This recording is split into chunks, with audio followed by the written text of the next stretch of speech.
오늘 우리가 함께 볼 하나님의 말씀은 시편 73편 1절부터 3절까지 말씀입니다. 우리 73편 말씀을 두루두루 살펴볼 텐데 우리 봉독은 1절부터 3절까지만 하도록 하겠습니다. 우리 1절부터 3절까지 말씀 다 같이 봉독하겠습니다. 시작. 하나님이 참으로 이스라엘 중 마음이 정결한 자에게 선을 행하시나 나는 거의 넘어질 뻔하였고 나의 걸음이 미끄러질 뻔하였으니 이는 내가 악인의 형통함을 보고 오만한 자를 질투하였음이로다. 아멘. 작년쯤이었던가 제가 이제 멀리 청년부 수련회 초대를 받아서 말씀을 전하러 다녀온 적이 있습니다. 제천으로 갔다 왔었는데요. 그때 청년들과 이런저런 이야기를 나누면서 다니엘에 대한 이야기를 해주었습니다. 다니엘이 청년 시절에 겪었던 이야기를 그 청년부 친구들에게 나누어 주었는데요. 내용은 이렇습니다. 우리가 가지고 있는 믿음이 현실에서의 성공을 보장하지 못한다. 우리가 가지고 있는 믿음이 현실에서 남들보다 더 잘 살게 만들어주지 않는다라는 주제로 도전을 했습니다. 그리고 이제 청년부 수련회니까 이제 저녁을 먹고 나서 시작한 집회가 더 오랜 시간, 자정이 넘을 때까지 말씀을 전했고 그게 한 2-3시간 넘었던 것 같아요. 말씀의 시간만. 근데 그 긴 말씀의 시간 동안 제가 해답을 주지 않았습니다. 질문만 잔뜩 줬어요. 그러니까 우리의 현실이 이렇게 어렵고 믿음은 이 현실을 개선시키는데 크게 관심이 없다. 다니엘이 처한 현실을 보면 더더욱 그런 것 같다. 그렇다면 우리는 그럼에도 불구하고 예수를 믿고 있을 텐데 왜 믿어야 하는가에 대한 질문을 잔뜩 던져놓고 왔습니다. 답을 주지 않았어요. 답은 알아서 찾겠죠. 다만 그 집회를 초대했던 목사님께서 저 오랫동안 사역하셨던 분이기 때문에 그 후에 그 청년들의 피드백을 이제 들을 수 있었습니다. 청년들이 굉장히 좋았다라는 이야기와 함께 나름대로 각자의 삶에서 답을 찾아가고 있다는 이야기를 이제 해 주었습니다. 감사하죠. 그 이야기를 듣고 나니 이제 서비스를 해줘야 되겠다. 애프터 서비스를 해줘야 되겠다 싶어서 그 목사님에게는 이제 제가 그렇게 이야기했던 이유와 또 나름대로의 대답, 청년들이 물어왔을 때 해줄 수 있는 대답들을 좀 알려준 기억이 있습니다. 사실 이 청년들뿐만 아니라 우리는 항상 더 좋은 삶을 기대하면서 살고 있습니다. 더 안 좋아지기를 기대하는 사람은 없죠. 건강도 더 좋아지고 재산도 더 많아지고 특히 예수를 믿고 나서는 믿기 전보다 더 좋아지기를 기대하는 사람들이 많을 것입니다. 뜨겁게 기도하는 이유도 사실은 예수를 믿고 기도하면 내 어려운 형편이 더 나아질 것이라는 기대감이 있기 때문이죠. 그런데 성경이 모든 일에 기도를 하라고 하면서도 또 다른 한편으로는 믿는 자의 현실에는 반드시 고난이 있다라고도 설명을 합니다. 여기에서 우리 믿음이 참 어려운 길을 갑니다. 사실 청년들뿐만 아니라 성도님들 중에서도 또 믿지 않는 사람들 속에서도 자주 등장하는 주제가 바로 이것입니다. 살면서 찾아오는 어려움들, 고통스러운 경험들, 그리고 준비되지 않은 힘든 일들이 찾아왔을 때 이것을 어떻게 설명하느냐 하는 것이죠. 예를 들면 갑작스러운 이별 혹은 사별을 하게 되었을 때 이것을 어떻게 설명하느냐는 것입니다. 어린아이가 불의의 사고로 부모님과 헤어지게 되었을 때 또는 남편과 아내가 또 어떤 이렇게 큰 병이나 사고로 인해 또 멀어지게 되었을 때 이런 것들을 우리가 어떻게 받아들여야 하는가. 큰 병이 찾아왔을 때, 큰 실패를 겪었을 때 또 그렇게까지는 아니더라도 내 잘못은 없지만 사람 사이에 일어난 오해 때문에 내가 억울한 일을 당하게 되면 이런 일은 어떻게 설명을 해야 하는가. 나는 믿음 생활도 잘하고 크게 나쁘게 살아온 것 같지도 않은데 나는 그래도 꽤 괜찮게 살아온 것 같은데 왜 내가 이런 일을 당해야 하는가라고 질문을 던집니다. 과연 하나님께서 은혜와 사랑의 하나님이시라면 왜 선하게 살아가고 있는 나에게 이런 고통을 주시는가? 라는 질문이 따라오죠. 또 하나님이 정의와 거룩하신 하나님이시라면, 정의로우신 하나님이라면 이 세상의 악한 자들이 이렇게 떵떵거리고 사는 것을 왜 두고만 보고 계시는가에 대한 질문을 떨쳐버릴 수가 없습니다. 사실 우리 교회 유튜브 영상이 있죠. 영상을 이제 올리면서 제가 댓글을 다 닫아두었습니다. 남들이 다 닫아두길래 저도 닫아두었는데 최근에 이제 누가 댓글을 열어두는 게 조회수에 도움이 된다라고 해서 이제 열어두었어요. 변화는 없었습니다. 변화는 없었는데 이제 댓글이 하나둘씩 달리기 시작하는 거예요. 그 중에서는 위로가 되고 힘이 되는 댓글도 있습니다. 저 멀리 다른 지역에 살고 있는데 우연치 않게 이 말씀을 듣고 위로를 얻었다. 너무 감사하다. 댓글을 열어줘서 내가 이 마음을 표현할 수 있어서 너무 좋다. 이렇게 이야기하시는 분이 계셨습니다. 그런 댓글을 보면 참 기분이 좋죠. 그러나 그런 댓글은 딱 하나였고 나머지는 간간히 영상 한 수십 개 올리면 댓글 하나씩 달리는데 안 믿는 사람들인가 봅니다. 시비를 거는 거예요. 툭툭 시비를 거는데 제가 그냥 이렇게 모른 척하고 넘어가는 경우가 많습니다. 그런데 최근에 달린 댓글이 바로 이런 질문이었습니다. 하나님께서 우리를 그렇게 사랑하신다면 자신의 자녀들을 독생자를 내어줄 만큼 그렇게 영원히 포기하지 않는 사랑을 가지고 있다면 태어날 때부터 이제 불편하게 태어나는 사람, 병을 달고 태어나는 사람들에 대해서는 뭐라고 대답할 것인가? 이렇게 답을 해놓았죠. 제가 댓글을 달지 않았습니다.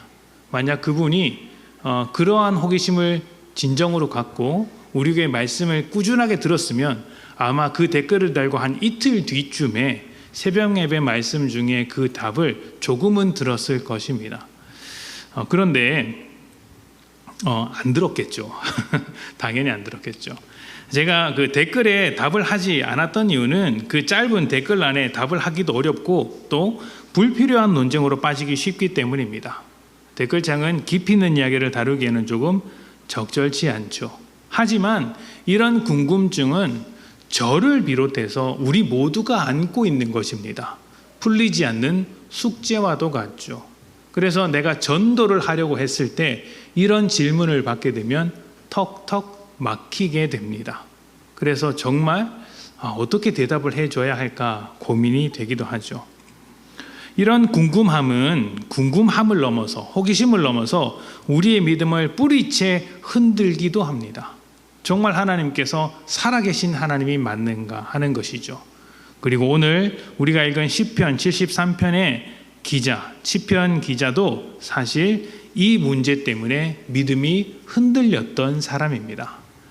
우리 말씀을 한번 보도록 합시다.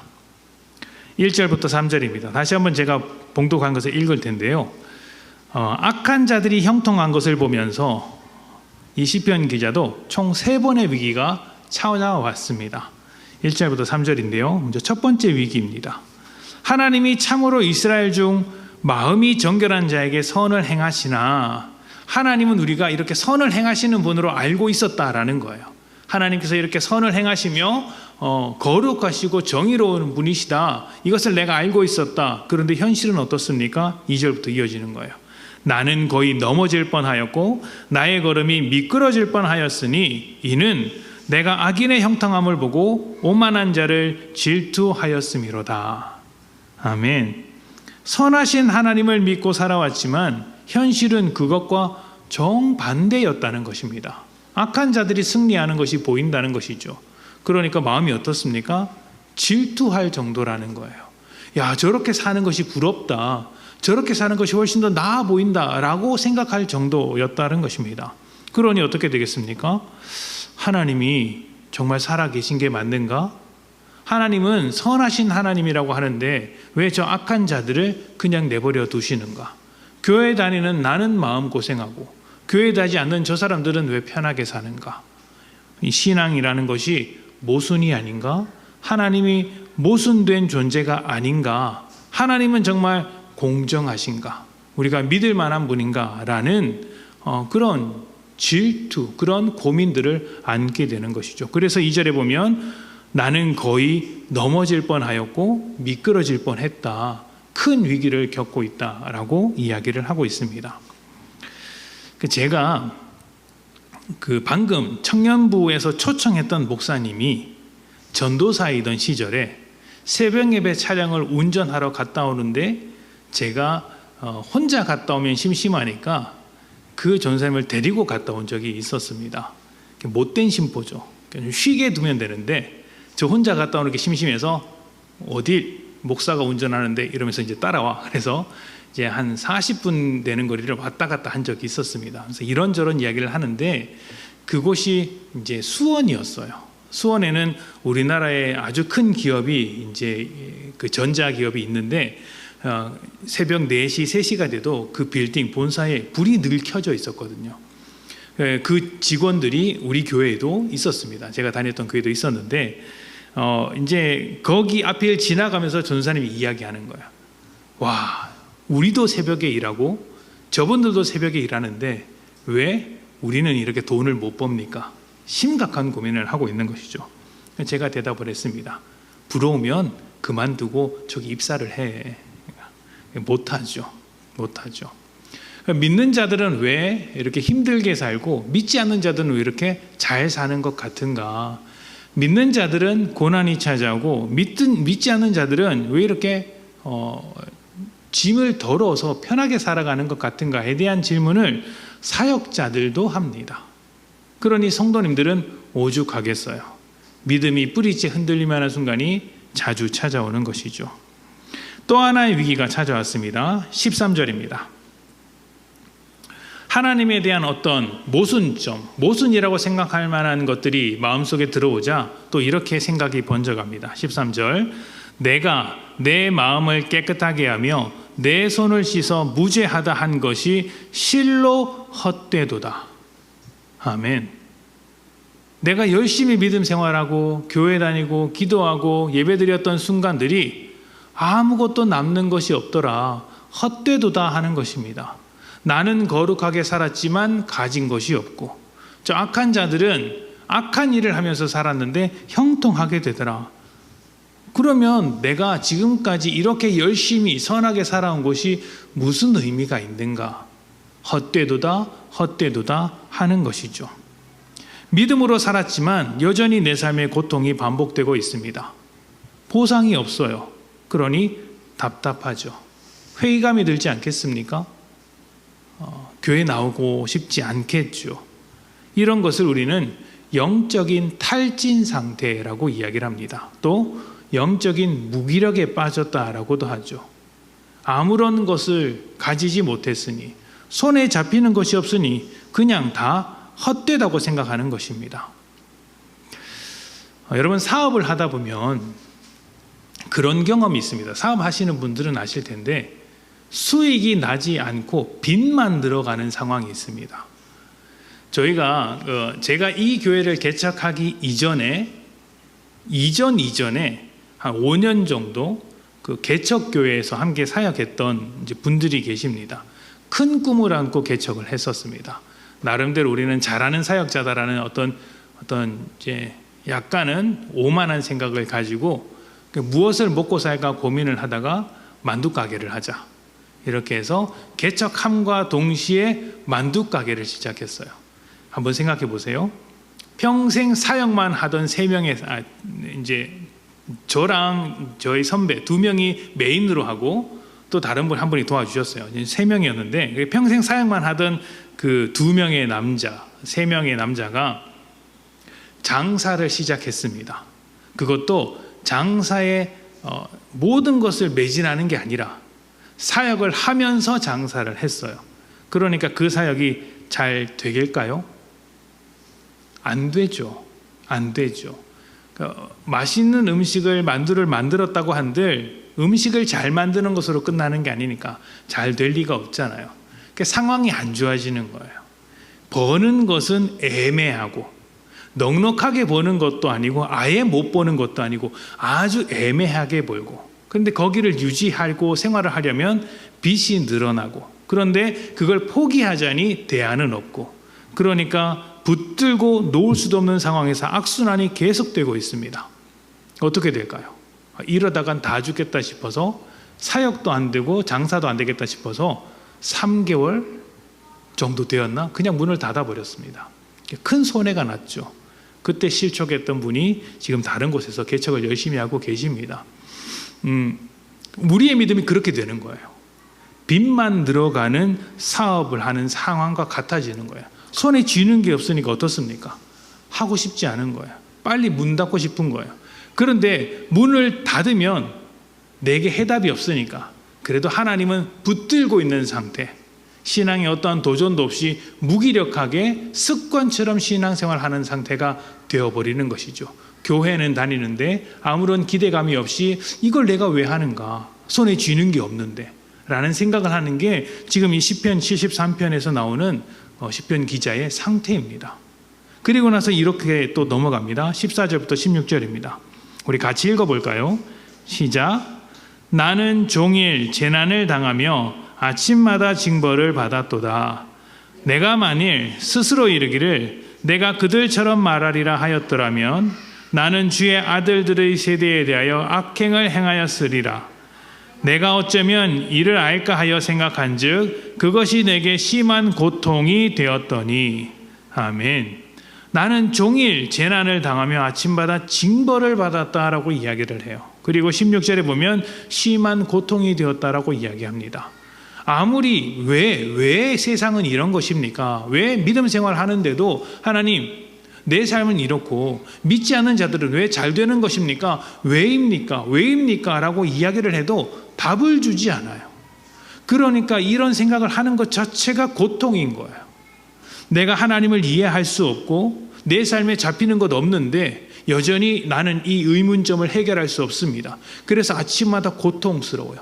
떠나고 싶으나 떠날 수 없는 상태가 되어서 미치겠다라고 소리치고 있는 거예요.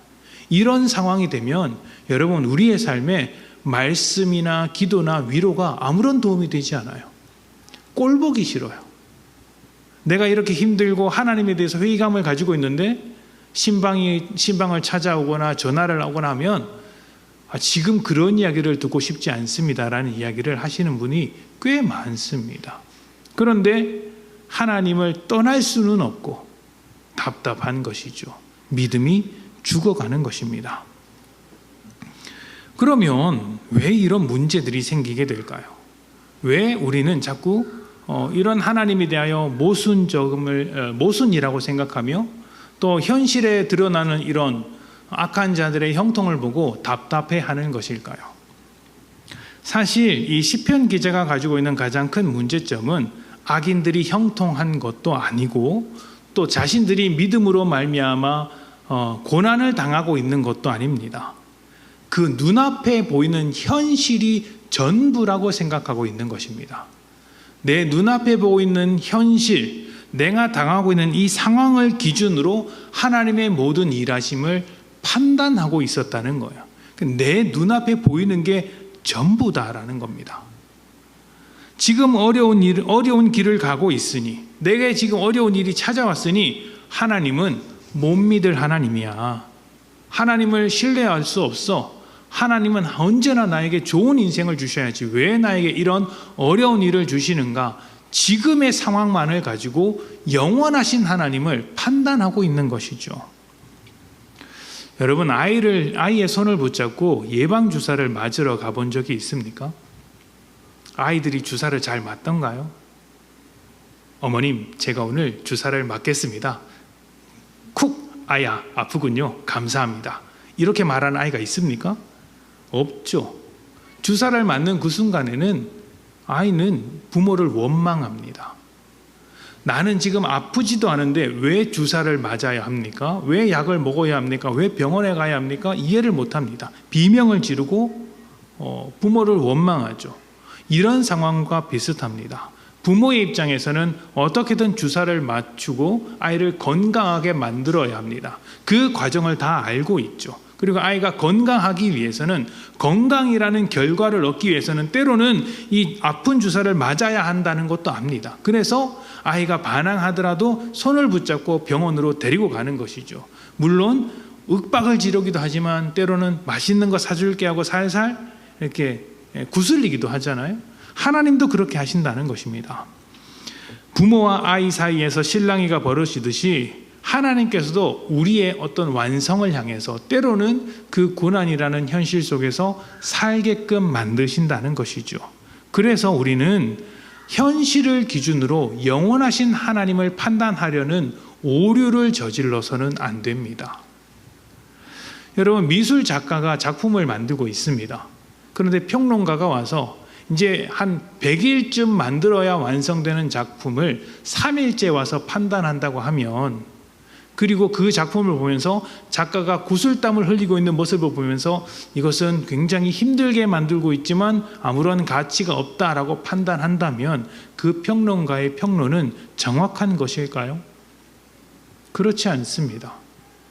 다 만들어진 뒤에 작품의 가치를 매길 수 있는 것 아니겠습니까?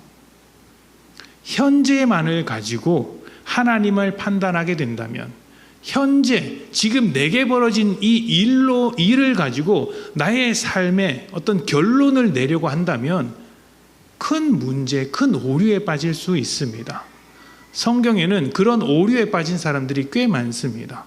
대표적으로 모세가 있어요. 모세는 40년의 인생을 이집트의 왕자로 살았습니다.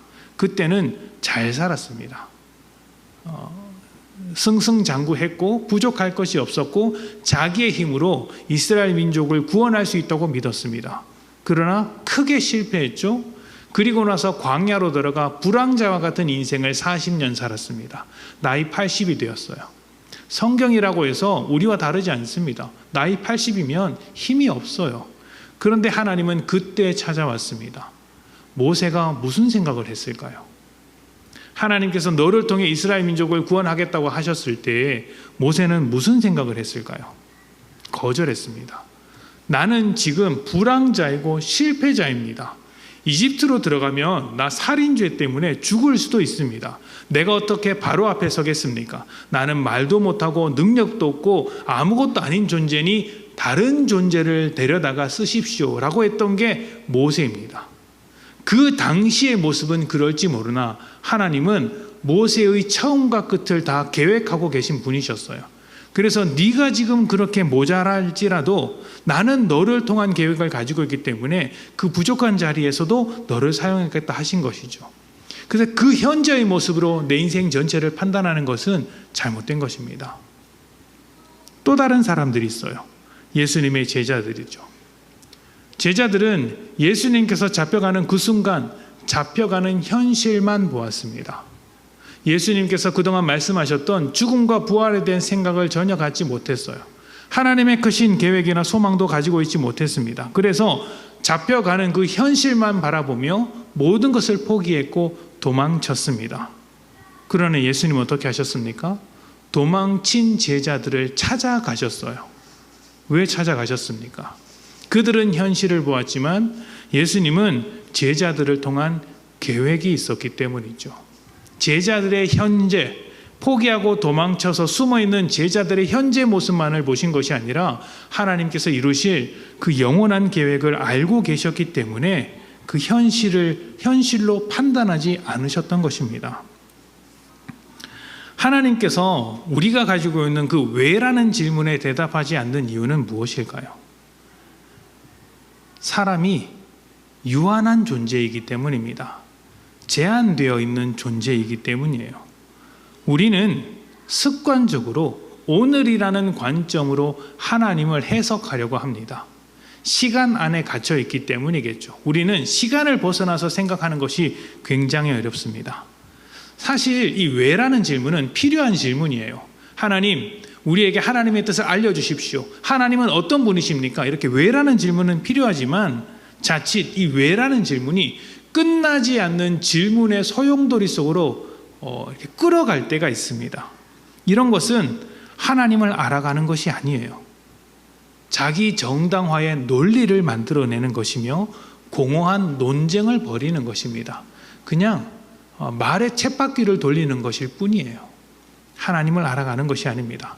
자기 생각만 키우는 것이죠. 그래서 하나님은 때때로 왜라는 우리의 질문에 침묵하십니다. 또 우리는 왜라는 우리의 질문에 대답하시는 그 하나님의 뜻을 왜곡할 때도 있습니다. 사람은 하나님의 뜻을 자기가 유리한 대로 해석하려는 경향이 굉장히 강합니다. 제가 주일날 설교할 때 이제 남편과 아내에 대한 이야기를 하잖아요. 그래서 뭐라고 합니까? 성경 말씀의 본문을 빌어서 남편은 아내를 사랑하고 아내는 남편에게 순종하십시오라고 하면 기가 막히게 남편은 아내가 순종하라는 말씀만 이야기를 하고 아내들은 남편들아 아내를 사랑하라는 말씀만 이야기를 합니다. 왜 그렇죠? 우리의 본능이에요. 본능이에요. 근데 그 본능을 거슬러 하나님의 뜻을 따라 내가 남편에게 더 순종해야 되겠다, 아내를 더욱더 사랑하고 헌신해야 되겠다, 십자가를 져야 되겠다라는 마음을 가지게 된다면 그건 하나님의 마음으로 말씀을 받는 것이지만 그렇게 안 되는 게, 본능적으로 그렇게 안 되는 게 우리입니다. 그러다 보니 우리는 입장에 따라, 상황에 따라, 감정에 따라 하나님의 말씀을 자꾸 왜곡을 합니다. 하나님께서 답을 주셔도 어떻게 받습니까? 자기 방식대로 받아요. 그래서 제가 유튜브에 댓글을 안 달았습니다. 하나님은 지식을 쌓기보다 하나님의 성품을 알기를 원하시는 분이십니다. 사실은 이 모든 질문의 해답은 우리가 하나님을 누구로 생각하는가에 달려 있습니다. 하나님을 어떤 분으로 생각하고 있는가? 하나님이 나에게 어떤 분이신가 하는 것이죠. 그래서 하나님께서 주시는 해결책은 우리가 기대하는 답과는 좀 다른 모양으로 다가옵니다. 시편 73편의 이 기자는 그 답을 만났습니다. 우리 17절부터 19절입니다. 우리 같이 봉독하겠습니다. 시작.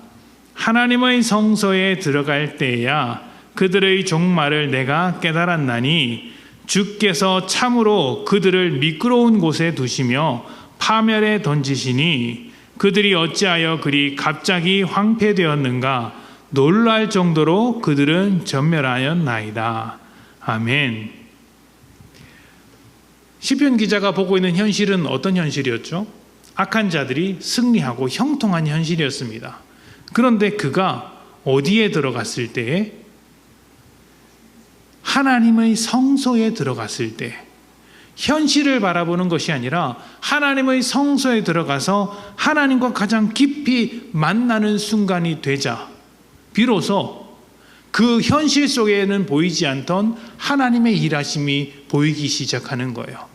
악인들이 형통한 것 같으나 결국 그 죄가 향하는 길로 가고 있는 것이구나. 하나님께서 자신의 계획을 이루시고 하나님의 뜻을 이루어가고 계시는구나. 현실만을 바라보고 있는 우리는 그것을 바라보지 못했지만 하나님의 임재 성소 안에 깊이 들어가고 보니 하나님의 일하심이 보이기 시작하는 것이죠. 성소란 하나님을 만날 수 있는 예배의 가장 깊은 자리입니다. 그곳에 들어간 자들이 하나님의 일하심과 크신 계획을 알게 된 것입니다. 하나님은 이렇게 하시는 거예요. 왜라는 질문에 대답하기보다 더 깊은 곳에서 우리와 만나기를 원하고 계세요. 지식을 쌓는 것이 아니라 하나님이 어떤 분인지 그 관계를 맺기 원하신다는 것입니다. 그리고 그 관계 안에서 살도록 하시며 그 관계 안에서 모든 것을 들여다볼 수 있도록 만드시는 분이 하나님이시라는 것이죠. 오늘이라는 현실의 관점을 보고 이미 완성을 바라보고 계신 하나님의 관점을 갖기를 원하시는 것입니다. 완성이라는 관점을 가지고 그 결론 끝에 있는 관점을 가지고 오늘을 바라보면 또 다르게 보인다는 것입니다. 신명기 말씀을 찾아봅시다. 신명기 8장 1절부터 4절입니다. 우리 너무 잘 아는 말씀인데요. 찾아서 함께 봉독해 보겠습니다.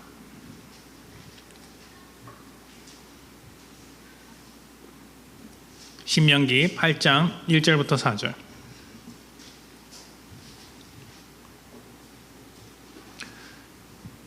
우리 찾으셨으면 함께 봉독하겠습니다. 8장 1절부터 4절 시작. 내가 오늘 명하는 모든 명령을 너희는 지켜라. 그리하면 너희가 살고 번성하고 여호와께서 너희의 조상들에게 맹세하신 땅에 들어가서 그것을 차지하리라.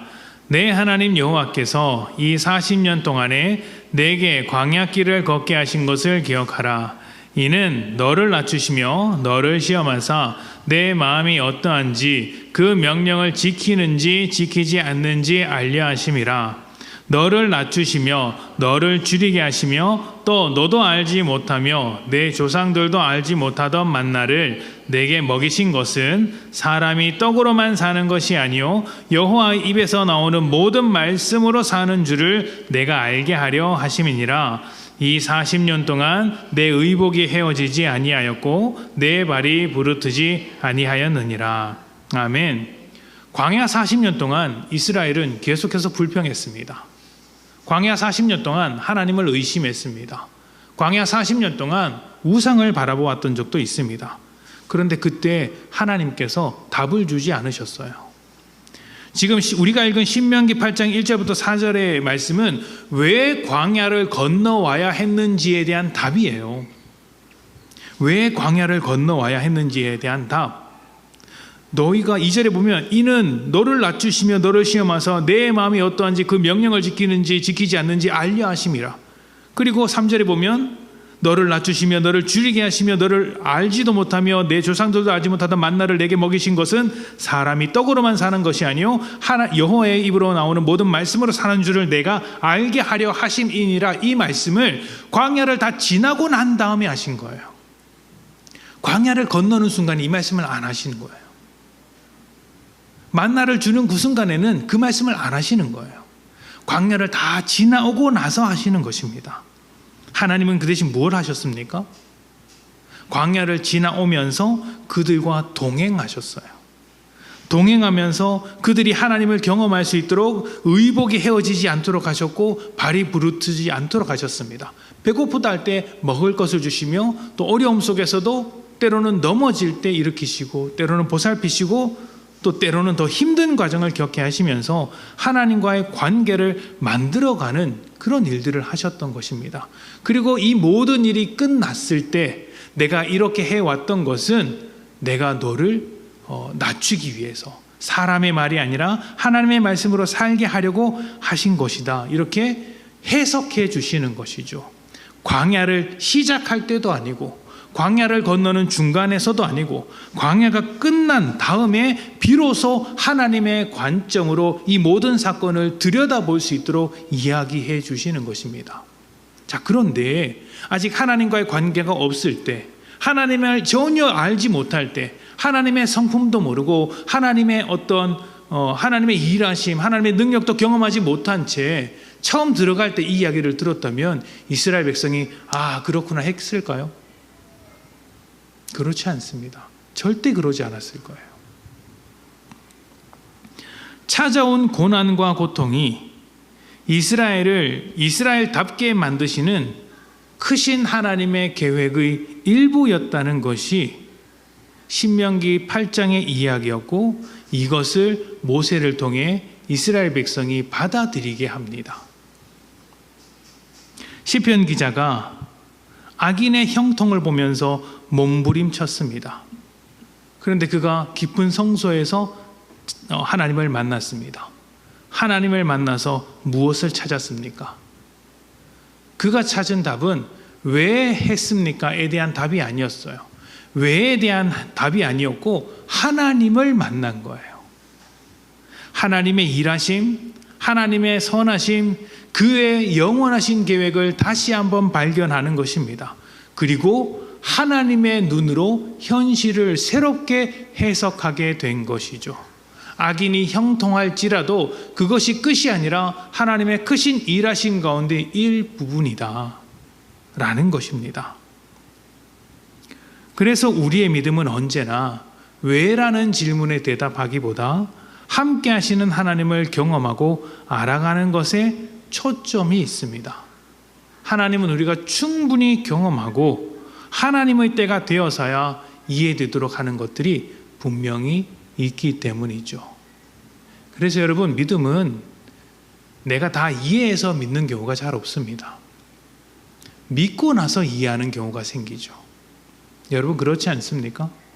여러분, 성경을 잘 알아서 예수를 믿었습니까? 제가 우스갯소리로 종종 이야기하잖아요. 우리는 놀라운 사람들이라고. 성경을 일독도 제대로 하지 않았는데 예수를 믿고 있습니다. 나는 마태복음이나 요한복음을 이해하지 못했는데도 예수님을 믿고 있어요. 이거 진짜 신기한 거예요. 그 두꺼운 성경에 많은 내용을 모릅니다. 그런데 예수를 믿고 있어요. 놀랍죠. 우리의 믿음이란 그런 것입니다.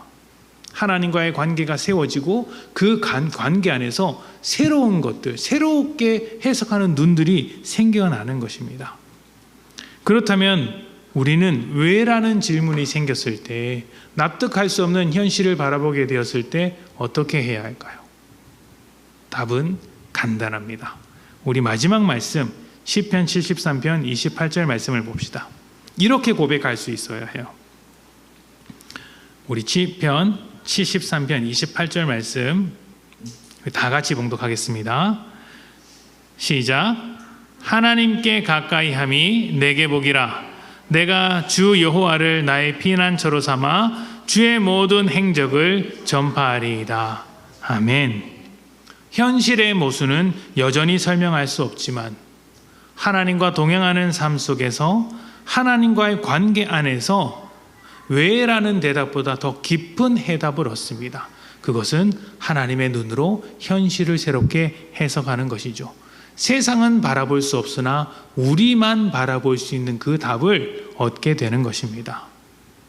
계획하시는 하나님, 그리고 그 계획을 이루시기 위해 일하시는 영원한 하나님께서 우리를 완성하기까지 긴 여정 속에서 살게 하십니다. 그리고 그 긴 여정 속에서 우리와 동행하시죠. 어려운 일이 만났을 때, 이해할 수 없는 상황 속에 놓여 있을 때 우리가 할 수 있는 최선은 우리와 동행하시는 하나님께 한 걸음 더 나아가 하나님과 더욱더 동행하는 삶을 살아가는 것, 하나님께서 임재하시는 그 성소의 깊은 자리로 들어가는 것입니다. 우리는 하나님께서 만들어가는 인생을 살고 있습니다. 그런데 아직 미완성이에요. 우리만 미완성이 아니라 같이 사는 저 사람도 미완성이고, 함께 성도로 모여있는 이 사람들도 미완성이고, 또 저기 도청, 이 도시 안에 있는 사람들도 미완성이에요. 어떤 사람들은 아직 하나님의 일하심이 있는지도 모르는 사람들이 있습니다. 그래서 이 현실이 전부라고 착각하면서 살아가는 사람들도 있죠. 이 모든 사람들 속에서 우리는 하나님의 눈을 가져야 합니다. 하나님과의 관계 안에서 하나님과의 깊은 성소 임재의 자리에서 이 현실을 들여다보는 것이죠. 그렇게 될 때 우리는 현실이 주는 고통을 넘어서 하나님이 이루시는 그 소망의 자리를 바라볼 수 있게 되는 것입니다. 여러분, 삶이 어려울 때, 또 납득되지 않을 그런 일들이 벌어질 때 우리가 해야 할 것은 딱 한 가지라는 것 기억하십시오. 성소의 더 깊은 곳으로 들어가십시오. 하나님과의 더 깊은 관계 안으로 들어가시고 하나님이 누구신지, 얼마나 크신 분이신지, 얼마나 기쁘신 분인지를 깊이 생각하면서 살아가십시오. 그렇게 될 때 현실은 여러분을 넘어뜨리는 것이 아니라 하나님이 일하시는 축복의 자리가 될 것입니다. 우리 함께 기도하겠습니다.